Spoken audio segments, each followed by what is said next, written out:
Kita intro dulu.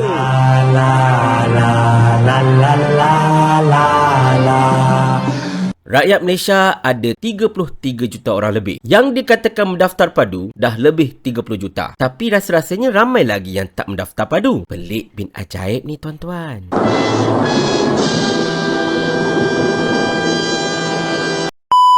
Assalamualaikum warahmatullahi. Saya rasalah kan, dalam sejarah negara kita ini, tidak ada satu pun sistem pendaftaran ataupun pengumpulan maklumat-maklumat peribadi kita yang paling kontroversi berbanding dengan padu. Even MySejahtera pun tak sekontroversi macam ni masalahnya. Cumanya tuan-tuan sekalian, padu pada kali ini memang mencetuskan banyak sangat polemik, terutamanya daripada rakyat dan juga daripada rakan-rakan dalam kerajaan perpaduan itu sendiri. Sebelum itu tuan-tuan dan puan-puan sekalian, sedikit backstory. Apakah itu padu? Padu adalah singkatan kepada Pangkalan Data Utama yang telah diluncurkan pelik betul perkataan tu kan, oleh Rafizi Ramli, Menteri Ekonomi pada 2 hari bulan Januari, di mana padu ini bertujuan untuk mengumpulkan semua maklumat-maklumat kita daripada agensi-agensi kerajaan lain, di mana semuanya disumbatkan dalam satu tempat. Kiranya macam one stop center lah. Kalau Najib Razak dahulu, dia buat satu center UTC untuk menempatkan semua agensi kerajaan di bawah satu bumbung untuk memudahkan kita berurusan nak betulkan road tax lah, nak buat lesen lah, nak bayar bil-bil dah dan macam-macam lagi. Maka padu ini adalah UTC versi alam maya. Cumanya tuan-tuan dan puan-puan sekalian, padu ini mengundang kontroversi sejak dari awal. Yang pertamanya, kerana track record kerajaan perpaduan madani ini dalam menguruskan maklumat peribadi kita tak begitu cantik. Kita masih lagi terngiang-ngiang lah secara asasnya dengan kontroversi besar-besaran skim Insan Wafpe yang telah didedahkan oleh saya dan juga YB Viral serta rakan-rakan tidak berapa lama dahulu selepas PRN 6 negeri, di mana pada ketika itu skim Insan telah didakwa mengambil maklumat peribadi rakyat Selangor tanpa kebenaran dan mendaftarkan mereka semua, termasuklah saya ini dan juga mak saya yang dah meninggal dunia, dalam satu skim insurans, satu produk kewangan tanpa kebenaran dan juga persetujuan kami, sekaligus bagi kami melanggar akta dan juga undang-undang. Tetapi itulah, kita dah buat report polis banyak kali pun macam tak loot apa semua kan. undang-undang dalam ini negeri kerajaan yang bikin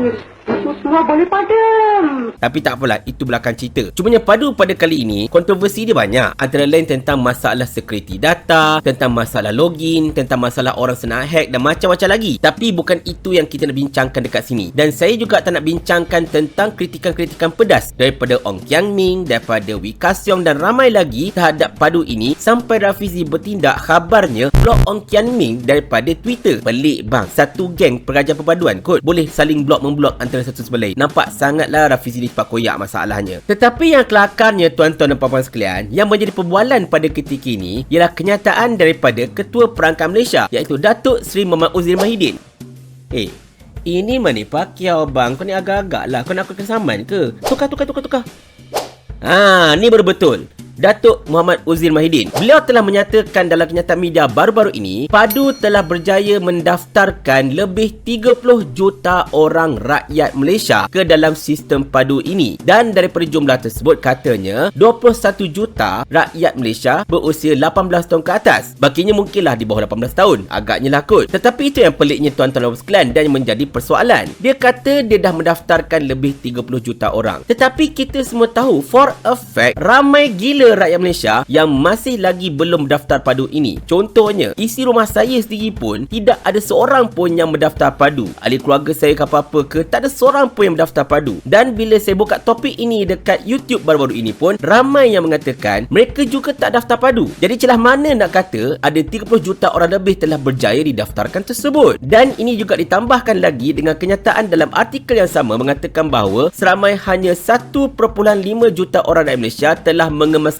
maklumat mereka dalam padu. Jadinya kita pelik tuan-tuan sekalian. Macam mana ni? Adakah padu juga menjalankan tugas seperti skim Insan yang telah auto daftar kita dan kemudian kita ini sekadar kemaskini saja selepas itu? Antara sebab kenapa saya lambat buat video ini tuan-tuan sekalian, sebab saya menunggu kenyataan balas daripada menteri ataupun pihak-pihak yang berwajib. Tetapi macam tak ada. Jadi saya assume berdasarkan kepada pembacaan saya sendiri untuk membuat kesimpulan ini. Yang pertamanya, saya yakin sebenarnya padu dah ambil siap-siap maklumat peribadi kita daripada 209 agensi kerajaan yang ada ini untuk disumbatkan daftarkan dalam padu. Bermaksudnya tuan-tuan dan puan sekalian, kita punya maklumat ini sebenarnya dah ada dalam padu. Cumanya kalau kita nak kemas kini, kalau kita nak perbaiki kita punya maklumat, contohnya kalau dulu kita belum kahwin sekarang dah kahwin, kalau dulu anak 2 sekarang anak 4, kalau dulu isteri seorang sekarang isteri 3 orang, maka kita kena masuk mendaftar dalam padu. Dan kemudian bila kita dah daftar dalam padu, kita telah mengesahkan itu dan ini sebagainya, barulah kita ada akses kepada maklumat peribadi kita sendiri untuk kita kemas kini. Dalam erti kata lain, padu ini lebih kurang macam skim insan jugalah. Bezanya cuma kalau skim insan itu dia ambil maklumat peribadi kita daripada data pemilih SPR untuk dimasukkan dalam satu skim insurans tanpa kebenaran. Padu ini pula telah mengambil maklumat peribadi kita daripada semua agensi kerajaan yang berkaitan, diletakkan di dalam padu untuk tujuan-tujuan padu selepas ini. Pada peringkat awalnya diorang kata padu ini bertujuan untuk memberikan subsidi yang bersasar, tetapi dia kata ini adalah antara tujuan pertama. Mungkin banyak lagi tujuan-tujuan selepas ini, kita pun tak tahu. Adakah yang pantau apa? Kita pun tak pasti masalahnya. Maka dengan ini tuan-tuan dan puan sekalian, saya yakin padu sebenarnya telah mendaftarkan kita secara automatik. Cuma tinggal kita ini sebenarnya hendak masuk ke dalam padu itu, isikan butiran kita yang sangat-sangat basic macam nombor IC, nombor telefon dan sebagainya, dan kita kena tetapkan kata laluan lah, kita kena buat pengesahan lah, kita kena buat macam-macam, barulah kita dikatakan mendaftar padu ini untuk mengemaskini maklumat-maklumat peribadi kita secara asasnya. Jadi berbalik kepada persoalan, betul ke ayat Muhammad Uzair itu? Ayat Muhammad Uzair ini sebenarnya kurang tepat. Dia tak boleh kata padu telah mendaftarkan. Dia kena kata padu telah berjaya memasukkan maklumat-maklumat peribadi rakyat Malaysia sebanyak 30 juta orang lebih itu ke dalam kerangka sistem padu. Tetapi rakyat Malaysia masih perlu untuk mendaftar ke padu ini untuk mengemaskini maklumat-maklumat mereka itu. Itu baru betul. Tetapi mungkin mereka tak nak gunakan perkataan padu telah berjaya memasukkan, sebab nampak sangat padu rembat kita punya maklumat peribadi dekat agensi-agensi kerajaan yang lain.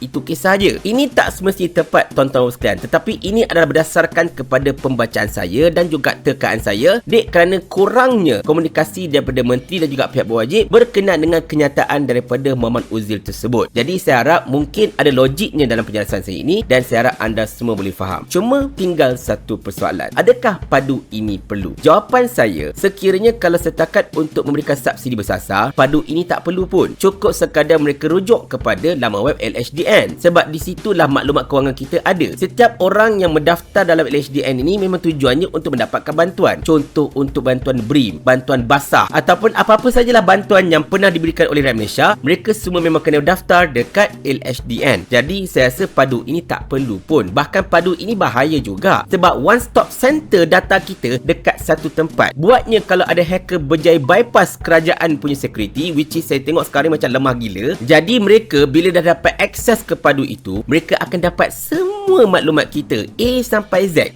Tu kisah je tuan-tuan sekalian. Jadinya saya lagi suka anda kata kalau walaupun renyah, tetapi biarlah maklumat peribadi kita ini berasingan. Contohnya dekat JPJ. Kalau dekat LHDN. Kalau dekat bomba. Tak payah nak satukan dalam satu tempat. Tak semua benda cantik untuk diletakkan dalam satu tempat. Sometimes you have to put your egg into different baskets. Jangan letakkan semua telur kita dalam satu bakul, sebab kalau bakul itu terlepas atau dicuri, semua telur kita hilang. Tetapi itulah dia tuan-tuan dan puan sekalian, kerajaan ini kerajaan mereka dan mereka boleh buat sesuka hati mereka. Kalau tidak, mana mungkin khabarnya mereka telah mengeluarkan kerahan untuk kaki tangan awam agar mendaftar dengan padu ini. Nampak macam sedikit pemaksaan dekat situ, tapi macam saya katakan, ini kerajaan mereka. Mereka boleh buat sesuka hati. Sebab itulah Sani Hamzan dah begitu awal-awal. Kita je lalai masalahnya. Kerajaan ni kerajaan kami, jadi ikut suka kami lah. Paling kurang aku ada formula. Ni kau ada menteri berlambat-lambat ni, satu formula pun tak ada. Otak letak dekat mana? Saya ulang. Sampai Abang Jamil mampus.